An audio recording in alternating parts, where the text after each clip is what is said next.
શરૂઆત કરીએ આપણે. છેલ્લે આપણે કયો એમસીક્યુ કરેલા 14મા ચેપ્ટરમાં જોયો હોય તો 14મું ચેપ્ટર હું તમને ઓનલાઈન જ પતાવી દેવા. 13મું ચેપ્ટર ચાલુ કરું છું. 13મું ચેપ્ટર દેખાવશો હું? હા. હું કે જોવું ગમતું નહીં હશે પણ એનું કંઈ થાય એમ નથી બેટા. જોવું તો પડશે જ તમારે મને. બરાબર ને? 13મું ચેપ્ટર છે. હા, વિડિયો પતાવવાનું 5 મિનિટ બાકી હોય ને ટાઈમ પતાવવાનો એટલે મને કહેજો. બરાબર? ચલો તમારો કંઈક એમસીક્યુ નંબર હવે જોઈએ તો બધા 13મા ચેપ્ટરની વાત કરું છું. બાર સાયન્સ ચેપ્ટર 13.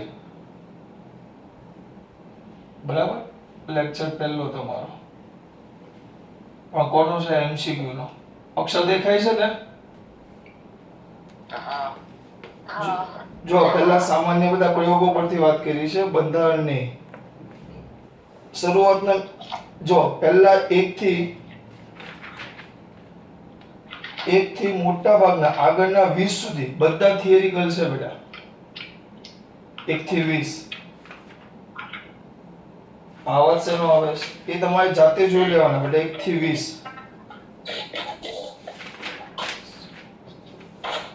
બાળકો આવાજ કોણ કરે છે?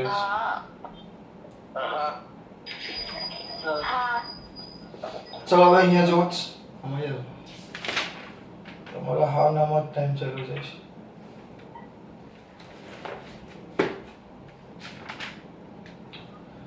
જો પહેલા ચાલુ જ કરીએ આપણે. કઈ બધું તમને કઈ આપવું છે ને, તમારો પાસે ટાઈમ છે નહીં. પહેલો જો એમસીક્યુ. આલ્ફા કણના પ્રક્રિયાના પ્રયોગમાં દર્શાવ્યું કે આલ્ફા કણનો પ્રક્રિયાનો પ્રયોગ. આલ્ફા કણ પહેલો એમસીક્યુ છે તમારો. તો આલ્ફા કણના પ્રક્રિયામાં તમને ન્યુક્લિયસનું કદ અને પરમાણુના કદની વાત કરેલી છે. તો ન્યુક્લિયસનું કદ એ પરમાણુના કદ કરતાં કેટલા ગણું છે તમને ખબર હોવી જોઈએ. ન્યુક્લિયસનું કદ જો એમ આપ્યું છે કદ જેટલું છે. પહેલું વિકલ્પ. ચોકડી લઈને બેઠા છો? દર્પણ લઈને બધા બેઠા? હા તો જો પહેલો એમસીક્યુ જો તો આલ્ફા કણના પ્રયોગમાં દર્શાવ્યું કે ન્યુક્લિયસનું કદ એ આપણને ખબર હોવી જોઈએ. કદ કોનું કીધું છે? ન્યુક્લિયસનું. કોના કરતા કીધું છે? પરમાણુના કદ કરતા. તો ન્યુક્લિયસનું કદ વધારે કે પરમાણુનું કદ વધારે? પરમાણુનું કદ વધારે. કોના કરતા? ન્યુક્લિયસ કરતા. પણ આમાં ન્યુક્લિયસનું કદ પૂછ્યું છે તો કેટલા ગણું આવશે? 10⁻12 ગણું.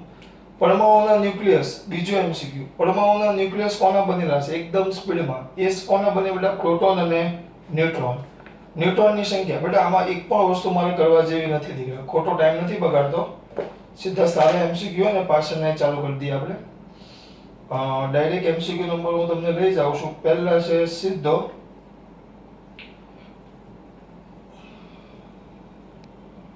27મો.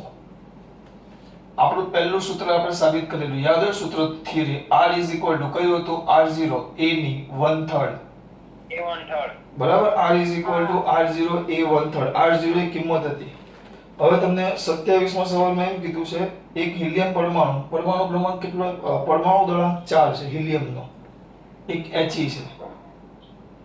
He4 H નું દળ. અને બીજો આપેલો છે સલ્ફરનું આપેલું છે 32. તો તમને એમ કીધું છે કે બંનેની ન્યુક્લિયસની ત્રિજ્યા સલ્ફરના ન્યુક્લિયસની ત્રિજ્યા હિલિયમના ન્યુક્લિયસની ત્રિજ્યા કરતા કેટલા ગણી હોય? એક જ દાખલો કરાવીશ. એના જેવા બીજા બે છે પાછળ, આપણે એક જ કરશું. તમને આ સૂત્ર યાદ હોવું જોઈએ. આ સૂત્રમાં આવા જ દાખલા આવે, આમાં બીજું કોઈ થાય જ નહીં. હવે આ આપેલો છે હિલિયમનો, બરાબર? તો He બરાબર 4, As બરાબર 32. આપણે સલ્ફરની પહેલા કીધી છે તો આપણે અહીંયા લખીએ શું જુઓ તો R. હવે આ અચળાંક છે. બેની બે કિંમતો આપેલી છે. ત્રિજ્યાનો ગુણોત્તર લેવાનો તમને કીધો છે તો આ ચલે છે કાઢી નાખો. તો R ચલે છે a 1/3. R ચલે છે a 1/3. R ચલે છે a 1/3. હવે R ચલે છે a 1/3 છે બેટા. તો R ના R. હવે એમાં બે છે જો સલ્ફર RS છેદમાં RS ના છેદમાં શું આવશે? Helium. He is equal to A sulphur છેદમાં a હિલિયમ આખાની 1/3 ઘાત. તો એ તો આવશે, તમને આવડે બેટા, 32 ના છેદમાં 4 એની 1/3. તો કેટલા થાય? 32, 8 ચોક 32, 8 ની 1/3 એટલે આવે 2. RS છેદમાં RHE વ્યવસ્થિત લખો આના પરથી. તો RHE RS એ બમણા થશે કોના કરતા? હિલિયમની ત્રિજ્યા કરતા. કેવા થશે બેટા? બમણા. આ એવું. આ 27 માં r બરાબર r0 એ 1/3. બરાબર. ત્યાર પછી આગળ જોઈએ. 28 માં એવું જ છે બેટા. તમને 2 ની ત્રિજ્યા આપી દીધી છે. 27 પરમાણુ ક્રમાંક વાળા એટલે a આપેલો છે અને એની ત્રિજ્યા આપેલી છે. કેટલી છે? જો 3 × 10⁻15 ઘાત.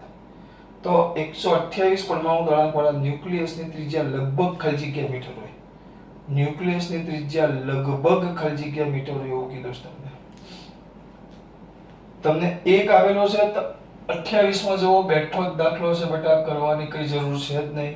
27 પરમાણુ ક્રમાંક વાળો ન્યુક્લિયસની ત્રિજ્યા લગભગ 3 × 10⁻15 ઘાત મીટર છે. 27 પરમાણુ ક્રમાંક વાળો એટલે A1 બરાબર 27 છે. ન્યુક્લિયસની ત્રિજ્યા R1 બરાબર 3 × 10⁻15 ઘાત મીટર. તો પરમાણુ ક્રમાંક 128, તો A2 128 હોય તો R2 તમને શોધવાના કીધા છે. સૂત્ર આ જ આવશે. ત્યાર પછી 29 માં આપણું ચોપડીના દાખલા જેવું છે. ન્યુક્લિયસની સરેરાશ ત્રિજ્યા આપેલી છે 3.3 FM. તો ન્યુક્લિયસનું સરેરાશ દળ આપેલું છે 1.0088 U હોય તો ન્યુક્લિયસની ઘનતા શોધો. સરેરાશ ત્રિજ્યા તમને આપી છે 3.3, બરાબર. અને સરેરાશ દળ ન્યુક્લિયોનનું સરેરાશ દળ, ન્યુક્લિયોન એટલે એક ન્યુક્લિયોનનું દળ, તો ન્યુક્લિયસની ઘનતા શોધો. ચલો આ દાખલો કરવા જેવો છે. અહીંયા ધ્યાન એક જ મિનિટ. ભાઈ ખબર પડે છે આમાં? હા.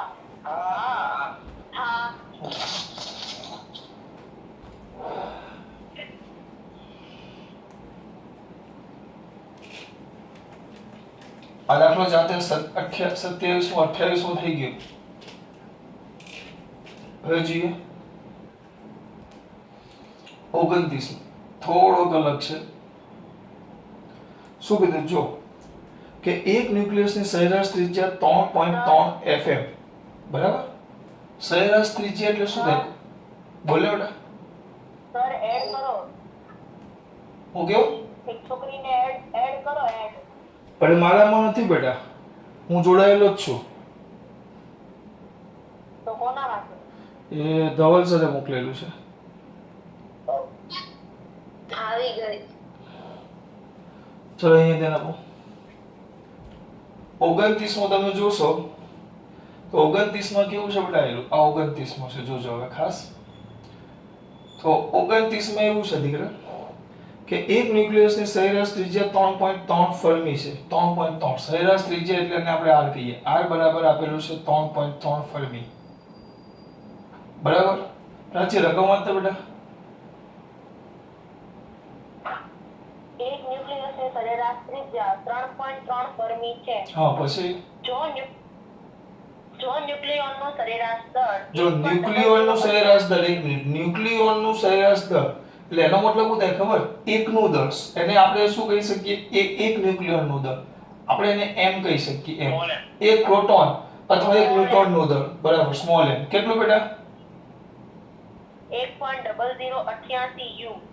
1.0088 U. પછી તો ન્યુક્લિયસની ઘનતા શોધો. ન્યુક્લિયસની ઘનતા ρ શોધો. આવા બીજા ના આવે જો બેટા. ચલો શું કહે દીકરા? R0 બરાબર 1.1 ફર્મી. 1.1 ફર્મી. જો આખો દાખલો કરવા નથી બેસતો, હિન્ટ. જો પહેલા ઘનતા આપી તો ઘનતા ρ આપણને ખબર હોવી જોઈએ કુલ દળ છેદમાં કદ આવે. ρ m/v. હા, જોજો હવે m એટલે થાય, m એટલે આ કુલ દળ થાય, કુલ દળ. આ ધ્યાન રાખજો, કુલ દળ. સ્મોલ m ઇન્ટુ હા, પરમાણુની કુલ સંખ્યા. દળ આ એક ન્યુક્લિયોનનું દળ આપ્યું. એક ન્યુક્લિયોન એટલે ન્યુક્લિયસમાં રહેલા પ્રોટોન અને ન્યુટ્રોનની સંખ્યા હોય, બરાબર. એક એમાંના એકનું દળ સરેરાશ છે, તો આપણે કુલ દળ એટલે શું કરવાનું? આ એકનું દળ ગુણ્યા બધાની સંખ્યા, એકનું દળ ગુણ્યા બધા ન્યુક્લિયોનની સંખ્યા. અને કદ એટલે આપણને ખબર છે 4/3. આ કદનું સૂત્ર આપણને ખબર છે 4/3 પાઈ r ક્યુબ. બસ, તો આવશે ma છેદમાં આવશે 4/3 પાઈ r ક્યુબ. પણ હવે એક કામ કરીએ, આપણી પાસે એ નથી ને, તો r ની કિંમત અહીંયા મૂકી દેવી છે. r બરાબર શું થશે? r0 e raised to 1/3 તો ઉડી જશે જો ડાયરેક્ટ થઈ જાય. એ લોકોએ કહ્યું એ પ્રમાણે નહીં, ma છેદમાં 4/3 પાઈ r એટલે r0 e raised to 1/3 એનો ઘન એટલે ma by 4/3 પાઈ. હવે r ક્યુબ, r0 ક્યુબ અને અહીંયા આવશે a. તો આ બે a છે એ ઉડી જાય. બસ પછી આની અંદર કિંમત મૂકી દેવાની છે. ભાઈ આમાં ખબર પડી બેટા? આ દાખલો આગળ તમારી ચોપડીમાં છે જ, ચોપડીનો બેઠો દાખલો. ચલો આગળ 29. ત્યાર પછી જો 30મો જાતે કરશો. 30મો આવડશે, જાતે કરવાનો છે. 30મો 14મો બધાની ત્રિજ્યા તમને પૂછી છે, ન્યુક્લિયસની ત્રિજ્યા તમને એ આપી દીધા છે 197. 31મો જો 197, બરાબર. પછી 32મો ન્યુક્લિયસના દ્રવ્યની સરેરાશ ઘનતા થિયરી પરથી આવી ગયો છે આપણે. કેટલો આવે? 2.3 ગુણ્યા 10 ની કેટલી ઘાત? 17 ઘાત. પછી 17 ઘાત બરાબર છે? હા બરાબર જ છે, 17 ઘાત જ આવે. 33માં જો આઈન્સ્ટાઈનનો પ્રખ્યાત દર ઊર્જા સમતુલ્ય સંબંધ. બેટા આ તો આવડવો જ જોઈએ, નહીં તો ફિઝિક્સ મૂકી દેવાનું, બરાબર. E mc². ઓકે, ચલો આટલું આવડે એટલે બહુ થઈ ગયું. 34મું હવે દળ ઊર્જા અને ન્યુક્લિયસની બંધન ઊર્જાના સંબંધના દાખલા છે બધા. જો પ્રોટોનમાં રહેલું દ્રવ્યનું સંપૂર્ણપણે ઊર્જામાં રૂપાંતર થાય તો તે ઊર્જા ખાલી જગ્યા મેગા eV હોય. કદાચ આ ચોકડીનો દાખલો હતો ને, નથી યાદ? કઈ વાંધો નહીં. ચલો પ્રોટોન કીધું છે. પ્રોટોન એટલે ખબર પડી જોઈએ એનું દળ તમારી પાસે હોવું જોઈએ. પ્રોટોન કીધું છે એ લોકોએ. ચલો પ્રોટોન, તો પ્રોટોનનું દળમાં પૂર્ણાંક ખબર હોવી જોઈએ 1.66, પણ આ 67 લીધું છે. 67 ગુણ્યા 10 ની માઈનસ કેટલી ઘાત થાય? 27 ઘાત કિલોગ્રામ. બરાબર આવ્યું એમ? સૂત્ર આવશે E mc². એટલે m એટલે 1.67 ગુણ્યા 10 ની માઈનસ 27 ઘાત. 1.67 ગુણ્યા 10 ની માઈનસ કેટલી ઘાત બેટા? 27 ઘાત. બરાબર. અને આ પાછળ c છે, c એવો ને એવો. c કેટલા થાય બોલો? c એટલે 3 ગુણ્યા 10 ની 8 એનો વર્ગ. પણ આ જે જવાબ મળશે, જવાબ તમને મળશે જૂલમાં. એ લોકોએ વિકલ્પ મેગા eV માં આપ્યા, આ જૂલમાં મળી ગયા. બરાબર. જો સાંભળો, આ જૂલમાં છે. બસ જૂલમાં છે. આ જૂલમાં આવ્યો. જૂલમાં આવે ને ભાગ્યા શું કરવાનું બેટા? 1.6 ગુણ્યા 10 ની માઈનસ 19 ઘાત. તો એ eV માં આવે અને પછી જે ઘાત આવે એમાંથી 6 ઘાત હોય એટલે તમને મેગા eV મળી જાય. આ રીતે ફેરવવાનું છે કઈ નહીં, પણ આમાં ધ્યાન રાખજો. આ થઈ ગયો 34. પછી 35મો જો પ્રકાશના વેગનું મૂલ્ય હાલ કરતા 2/3 જેટલું થાય. 35મો વાંચો બેટા. જો પ્રકાશના એક વેગનું મિનિટ પૂછી મૂલ્ય નાખું, એક મિનિટ.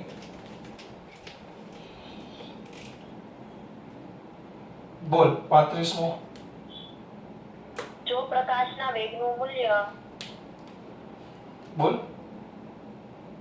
હાલ કરતા 2/3 જેટલું થાય તો હા. તો પરમાણુ વિખંડનની પ્રક્રિયામાં મુક્ત થતી ઊર્જા ખાલી જગ્યા ગુણાંકમાં ઘટે છે. ઘટે છે એટલે બે રીતે થાય. પહેલા પહેલા શોધી લો. E1 mc², આ m1c1² અને E2 m2. પણ એ લોકોએ દળ ફિક્સ પ્રકાશ જ કહી દીધું છે, અહીંયા ધ્યાન આપો. એટલે આપણું સૂત્ર કયું હતું જો અહીંયા ધ્યાન આપો E બરાબર mc². તો આના પરથી E ચલે છે c² આવે. E ચલે છે c². બે ભાગ પાડી દો. E1 જ્યારે c1 બરાબર c હોય અને E2 જ્યારે c2 બરાબર કેટલું હતું બેટા? પ્રકાશનો વેગ કેટલો કીધો? પહેલા c હતો, પછી 2/3 જેટલો. 2/3c આવ્યો. બસ હવે આ બેનો આ સૂત્ર પરથી સંબંધ મેળવી લો એટલે તમને સંબંધ મળે. E2/E1 is equal to C2/C1 whole square. C2 કેટલા થાય? C2 4/3 c² છેદમાં c², બરાબર? તો 4/3 આવ્યું. E2 is equal to okay અનુ બોલી એમ ને 4/9 4/9 E1 આવે. આ તમારું સૂત્ર આવ્યું. આ E2 આવ્યું.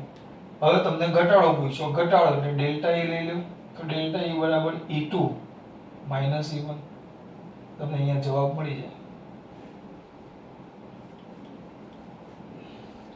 4/9 E1 માઈનસ E1. તો E1 કોમન કાઢો તો લસા લ્યો 4 - 9 છેદમાં શું થશે? 9. તો -5/9 E1. બરાબર? એટલે આપણે અહીંયા અમુક કેસ માઈનસ એવું ટેન્શન નહીં લેવાનું. માઈનસ શું દર્શાવે? ઋણ નિશાની. ઋણ નિશાની છે એ ઘટાડો દર્શાવે. ચલો આમાંથી 13મા ચેપ્ટરના ચલો આગળ જોઈએ. 36મો બંધન ઉર્જા ન્યુક્લિયસની શું દર્શાવે? આવડવું જોઈએ. જેટલી બંધન ઉર્જા વધારે આલેખ યાદ કરો. આલેખ શરૂઆતમાં દોરો તો આમ હતો શરૂઆતમાં આમ પછી આમ Fe પાસે મેક્સિમમ યાદ આવે છે, પછી આમ ઘટતો તો આ મેક્સિમમ. તો સૌથી સ્થાયી ન્યુક્લિયસ કયું આવે બેટા? Fe. એટલે જેમ બંધન ઉર્જા વધારે, જેમ બંધન ઉર્જા વધુ એમ ન્યુક્લિયસ કેવું કહેવાશે? સ્થાયી. બરાબર? જેમ બંધન ઉર્જા વધુ એમ એની સ્થિરતા વધુ, સ્થાયી વધુ. ત્યાર પછી છે 37. ન્યુક્લિયસમાંથી ન્યુક્લિયન મુક્ત કરવા માટે જરૂરી ઉર્જા En અને પરમાણુમાંથી ઇલેક્ટ્રોનને મુક્ત કરવા જરૂરી ઉર્જા Ee હોય તો નાના છોકરાને આવડે. ચલો આપણે બીજી બધી વાત નહીં કરતા, આપણે હાઇડ્રોજનની જ વાત કરીએ. ખાલી હાઇડ્રોજન આપણને ખબર છે, 12મું ચેપ્ટર મેં જે ચલાવ્યું એમાં આપણે ભણી ગયા. કક્ષામાંથી ઇલેક્ટ્રોન દૂર કરવો હોય તો પહેલી કક્ષામાંથી દૂર કરવા માટે 13.6 eV જરૂર પડે. બીજી કક્ષામાંથી 3.4 eV. એટલે એનો એકમ શેમાં આવે? eV માં. પરમાણુ હોય પરમાણુ, તો પરમાણુમાંથી ઇલેક્ટ્રોનને મુક્ત કરવા માટે ઉર્જા eV માં જોઈએ, પરમાણુમાંથી મુક્ત કરવા. પણ જ્યારે ન્યુક્લિયસની વાત કરીએ તો બીજું બધું જવા દો. આ બધામાં ખબર પડે તો બરાબર, ન પડે તો કઈ જ નહીં. આ તો A અને અહીંયા આપણે એકમ લખેલો મેગા eV. કારણ કે આમાં જે ઉર્જા જોઈએ એ જોશે તમારે મેગા eV. અને આ મેં તમને 13મું ચેપ્ટર ચલાવ્યું ત્યારે મેં તમને પહેલામાં સમજાવેલું. આપણે ગેમાના વિકિરણમાં ગેમાનું ઉત્સર્જન થાય, ગેમા કણોનું ઉત્સર્જન થાય ત્યારે મેં તમને કીધેલું કે જ્યારે ગેમા કણોનું ઉત્સર્જન થાય બેટા, જ્યારે કયા કણોનું ઉત્સર્જન થાય? ગેમા કણો. ત્યારે જે વિકિરણ હતા ત્યારે આપણે કીધેલું કે પરમાણુમાં જે ઉર્જા સ્તરો છે એ eV ના ક્રમના આવે, જ્યારે ન્યુક્લિયસના જે ઉર્જા સ્તરો છે એ મેગા eV ના ક્રમના આવે.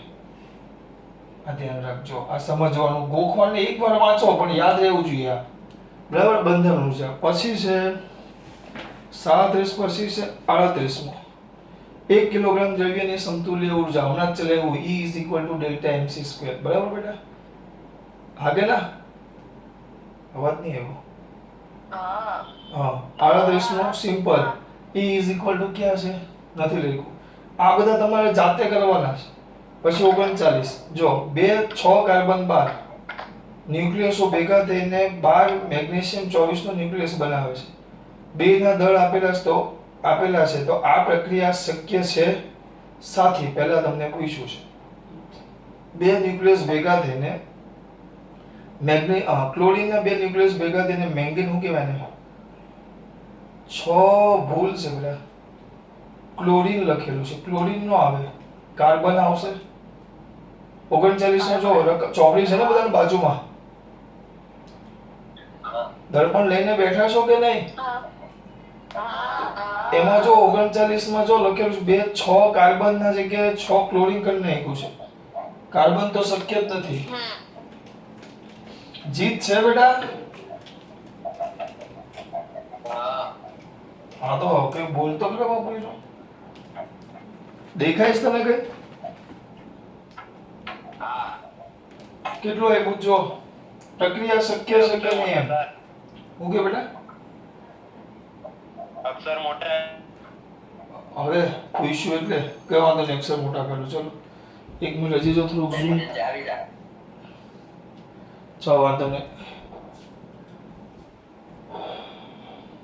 ક્યાં હતા આપણે? 39.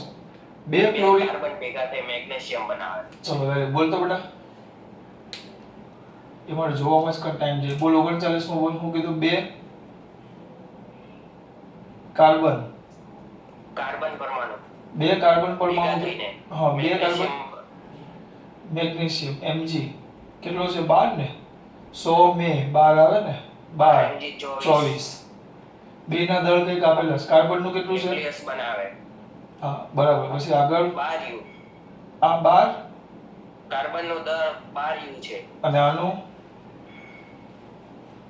23.98 23.98 50 42 50 42 યુ આ છે 12 યુ છે અને આ છે 23.98 50 42 યુ. બરાબર. હવે તમને એમ પૂછ્યું છે આટલું તમને આપેલું જ જોજો. હવે શું કીધું છે? આ તમને આપી દીધું છે. હવે એમ કીધું છે કે આ પ્રક્રિયા શક્ય છે કે નહીં. તો દળ ક્ષતિ જોવાની. દળ ક્ષતિ કેવી આવે એમ. જો અંદર બીજું કઈ આપેલું છે તો હોય તો આ પ્રક્રિયા શક્ય છે સાથી કે નહીં એમ કીધું છે. પહેલા દળ ક્ષતિ જોવાની છે. આ જુઓ દળ ક્ષતિ ડેલ્ટા એમ. જો તમારી થિયરી માટે એક વસ્તુ યાદ કરાવો આપણે. અહીંયા ધ્યાન. તો દળ ક્ષતિ આ ભેગા થાય છે તો 2 કાર્બન 6 12 માંથી મળે છે અને એમાંથી મળે છે આપણને મેગ્નેશિયમ. તો આની દળ ક્ષતિ જોવાની. આ કેટલું છે 12 યુ. સોરી આ 12 પણ 2 છે એટલે 12 દુ કેટલા થઈ જશે બેટા 24. અને આ કેટલા છે 23.98 5 0 યુ. એટલે 0.0 સમથિંગ કંઈક આવશે. બરાબર. હવે હું આના પર ધ્યાન નથી આપતો પણ આ જે કિંમત આવશે ને પ્લસ આવશે. પ્લસ ટૂંકમાં આ બે માંથી ભેગા થયા ને તો અહીંયા ધ્યાન વધુ દળમાંથી અહીંયા ધ્યાન આપજો. વધુ દળ હતું વધુ દળમાંથી ઓછા દળ વાળું બને. ઓછા દળ વાળું વધુ દળ વાળું જે ન્યુક્લિયસ હતું એમાંથી ઓછા દળ વાળું ન્યુક્લિયસ બને છે. વધુ દળ વાળા ન્યુક્લિયસમાંથી ઓછા દળ વાળું ન્યુક્લિયસ બને એટલે વાંધો ન આવે. એટલે જે દળ ક્ષતિ થઈ વધુમાંથી ઓછું બને તો કંઈક દળ વધશે. તો જે વધેલું દળ છે ધ્યાન આપજો વધેલું દળ. તો એ જે વધેલું દળ છે એની ઊર્જા મળે. ઊર્જામાં રૂપાંતર થાય. એની ઊર્જામાં રૂપાંતર થાય વધેલા દળનું. પણ અહીંયા જો પણ ઊંધી પ્રક્રિયા હોય. હું આની સાથે લેવા દેવા નથી. હું આની વાત કરું છું. પણ વિચારો ભાઈ અવાજ શેનો આવે છે બેટા? ઓછું દળ હોય ન્યુક્લિયસમાં અને એમાંથી વધુ દળ વાળું જો ન્યુક્લિયસ બને તો ઓછામાંથી વધુ ન બની શકે. તો એના માટે તમારે શું કરવી પડે? બહારથી ઊર્જા આપવી પડે. બહારથી દળ શું કરવું પડે? ઉમેરવું પડે. અને બહારથી દળ ઉમેરવું પડે એટલે તમારે બહારથી ઊર્જા શું કરવી પડે બેટા? આપવી પડે. આ ધ્યાન રાખજો. આ લોચો પડે. એટલે આમાં તો શું થયું છે? કયા દળમાંથી કયું દળ આવેલું છે બેટા? કયા દળમાંથી કયું દળ આવેલું છે? વધુ દળમાંથી ઓછું દળ એટલે બાકીનું દળ વધશે જેને કારણે ઊર્જામાં રૂપાંતર થાય. એટલે આ પ્રક્રિયા શક્ય છે. અહીંયા હું નથી લખ્યું. જો રકમમાં કશે તમે વાંચજો રકમમાં કોઈ જગ્યાએ એમ નથી લખ્યું કે બહારથી ઉર્જા આપવામાં આવે છે એટલે આ પ્રક્રિયા થાય તમને એમ પૂછ્યું છે આ પ્રક્રિયા શક્ય છે કેમ કારણ કે વધુ દળમાંથી ઓછું દળ છે અને વધુ દળમાંથી ઓછું દળમાં રૂપાંતર થઈ જાય અને જેટલું દળ વધે એની ઉર્જા ઉત્સર્જિત થાય પણ જો ઓછા દળમાંથી વધુ કીધું હોત ને જો આ મેગ્નેશિયમમાંથી 2 કાર્બન કીધા હોત ને તો શક્ય નથી કેમ તો તમારે ઉર્જા આપવી પડે અંદર એવો કોઈ શબ્દ લખેલો હોવો જોઈએ કે ઉર્જા આપતા એમ એવો શબ્દ હોય તો જ શક્ય છે હું જે કહેવા માંગુ છું ખબર પડે છે એવી વસ્તુ અંદર લખેલી હોવી જોઈએ ચલો આ થઈ ગયો તમારો 39 આ અવાજ બીજા કોણ કરે છે બેટા પછી 40મો એક ઇલેક્ટ્રોન અને એક પ્રોટોનના સંયોજનથી આ વસ્તુ ખાસ છે આ ધ્યાન રાખજો બરાબર એક ઇલેક્ટ્રોન વાતો રકમ તો એક ઇલેક્ટ્રોન અને એક પ્રોજેક્ટ્રોનના સંયોજન એક મિનિટ લખીએ ઇલેક્ટ્રોન એટલે E- અથવા તો અહીંયા લખાય -10 અને પોઝિટ્રોન ના સંયોજનથી શું કીધું છે ઉત્સર્જિત ઉર્જા ખાલી જગ્યા થાય બસ પૂરું બીજું કોઈ લખેલું નથી ના સંયોજનથી ઉત્સર્જિત ઉર્જા તો આની ક્યાં જરૂર છે ઇલેક્ટ્રોન અને પોઝિટ્રોન એટલે એક વસ્તુ અહીંયા ધ્યાન આપજો બેટા આ છે ઇલેક્ટ્રોન અને આ છે પોઝિટ્રોન મારા બોલવાનું બોર્ડ ઉપર ધ્યાન આ કોણ ઇલેક્ટ્રોન આ કોણ પોઝિટ્રોન આ ઇલેક્ટ્રોન ને આ પોઝિટ્રોન સરખાઈ સોમાં કંઈ થાય નહીં બેયના દળ એક સરખા જ હોય આ બેયના દળ કેટલા આવે 9.1 ગુણ્યા 10⁻31 કિલોગ્રામ આ બંનેના શું કીધું છે બેટા આ બંનેના શું કીધું છે સંયોજનથી ઉત્સર્જિત ઉર્જા ચલો હવે આ તમને યાદ નથી પણ એક વસ્તુ જો ઇલેક્ટ્રોન ને પોઝિટ્રોન જ્યારે બે ભેગા થાય ત્યારે ગેમા કણો બને ગેમા પ્રકાશના તરંગો આમાં લખેલું હશે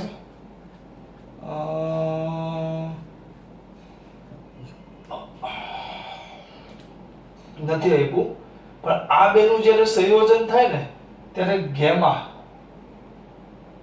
કણો બને ગેમા કણો એ તો સોરી ગેમા આલ્ફા બીટા અને ગેમા શું આવે બેટા વિકિરણ બને તો આ જે ગેમા વિકિરણ બન્યું ગેમા આ વિકિરણ છે તો વિકિરણનો આપણે દળ પ્રકાશ છે તો પ્રકાશનું દળ આપણે આમ ભાષા જોવા જઈએ તેમ કે છે પ્રકાશ તો કણનું કહેવાય પણ અત્યારે પ્રકાશ એટલે સંપૂર્ણ એમાંથી બને ગેમા વિકિરણો એટલે આ જે દળ હતું આ બેનું જે દળ અંદર નથી લખ્યું જે સમજવાનું છે આ બે દળ જે ભેગા થયા તો એમાંથી સીધું તમને મળ્યું ગેમા વિકિરણ એટલે સંપૂર્ણ એનું પ્રકાશ શબ્દ ન ગમે તો સંપૂર્ણ એનું ઉર્જામાં શેમાં બેટા ઉર્જામાં શું થઈ ગયું બેટા રૂપાંતર સંપૂર્ણ એનું ઉર્જામાં રૂપાંતર થઈ જાય અને સંપૂર્ણ એનું ઉર્જામાં રૂપાંતર થાય એટલે એ લોકો એક જ નથી કર્યું એટલે સૂત્ર મૂક્યું છે E = Δmc².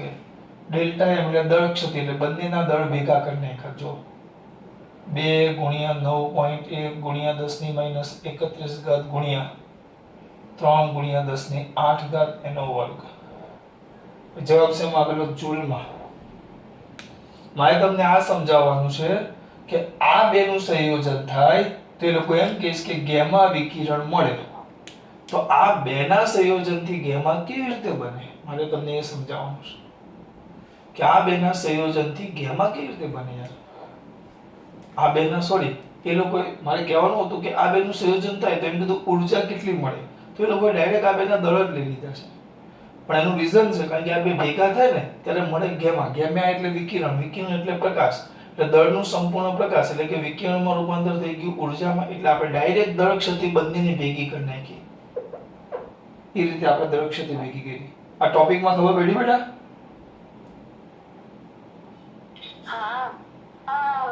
હા ચલો એટલે આમાં મેન આટલું જ સમજવાનું છે આ તમારો 40મો MCQ ચલો આગળ જો 41મો જે ન્યુક્લિયસની ન્યુક્લિયન દીઠ દ્રવ્યમાન ક્ષતિ વધુ હોય તેમાંથી ન્યુક્લિયોનને છૂટા પાડવા ખાલી જગ્યા ઉર્જા આપવી પડે ફરી પાછું જે ન્યુક્લિયસમાં ન્યુક્લિયોન દીઠ દ્રવ્યમાન ક્ષતિ વધુ હોય તેમાંથી છૂટા પાડવા, કોને છૂટા પાડવા? ન્યુક્લિયોનને છૂટા પાડવા ખાલી જગ્યાએ ઉર્જા આપવી પડે. ન્યુક્લિયોનને છૂટા પાડવા કેટલી ઉર્જા આપવી પડે બોલો? કોઈ પણ ન્યુક્લિયોનને છૂટો પાડવો હોય તો કેટલી ઉર્જા આપવી પડે? એમનેમ જ વિચારો ને બેટા. કોઈ પણ ન્યુક્લિયોન હોય, હા બસ, બીજું ક્યાં વિચારવાનું છે? 40 કે 41 છે? 41. તમારે છૂટા પાડવા એટલે તેને બંધન ઉર્જા કહેવાય. બંધન ઉર્જા જેટલી ઉર્જા શું કરવી પડે? આપવી પડે. પછી 42મો વાત તો બેટા. ન્યુક્લિયર ફિશનની એક ફિશન, પ્રક્રિયામાં ફિશન બે આવે. એક આવે ફિશન અને એક આવે ફ્યુઝન. મને આમાં યાદ નથી. આ એટલે કદાચ વિખંડન થાય. ઇંગ્લિશ શબ્દ કદાચ લોચો હોય. આ વિખંડન થાય અને ફ્યુઝન એટલે સંલયન થાય. આ ફ્યુઝન એટલે વિખંડન ને ફ્યુઝન એટલે સંલયન. સંલયન એટલે ભેગા થવું. આગળ વાંચો બેટા. ન્યુક્લિયર ફિશનની એક પ્રક્રિયામાં દળ ક્ષતિ 0.03%, તો 1 કિલોગ્રામ દળના ફિશનમાં મુક્ત થતી ઉર્જા કેટલી? હવે શું કીધું છે સમજો. દળ ક્ષતિ આપેલી છે. આ દળ ક્ષતિ આ એકવાર પૂછાઈ ગયેલો છે પરીક્ષામાં. દળ ક્ષતિ આપેલી છે 0.03%. બરાબર ને? 0.03%. કોની વાત કરું છું? દળ ક્ષતિની. તમને ઉર્જા તો એક વસ્તુ સમજો. 1 કિલોગ્રામમાં, આ તો ઓરિજિનલ દળ ક્ષતિ છે. કોઈ પણ દળનું આટલું, તો 1 કિલોગ્રામ ડેલ્ટા એમ દળ ક્ષતિ બરાબર 1 કિલોગ્રામના 0.03%. તો 1 ગુણ્યા 0.03, શું આવે પછી? ટકાને ફેરવવું હોય તો ભાગ્યા 100. એટલે આટલા શું થશે? કિલોગ્રામની દળ ક્ષતિ થાય. તો ઉપર લેવું 3 કિલોગ્રામ. આ દળ ક્ષતિ આવી ગઈ. પછી સૂત્ર E = ડેલ્ટા mc². દળ ક્ષતિ મળે પછી E = ડેલ્ટા mc². આગળ ભાઈ દળ ક્ષતિના બધા દાખલા છે. હવે મુક્ત થતી ઉર્જા તમને કીધી છે તો એક ખાલી 45મો કરાવું છું. જો બાકીના બધા દળ ક્ષતિના છે. એક 45મો જોઈએ આપણે. બોલો 45મો રકમ શું લખી નાખું છું. આવું કંઈક આપેલું છે.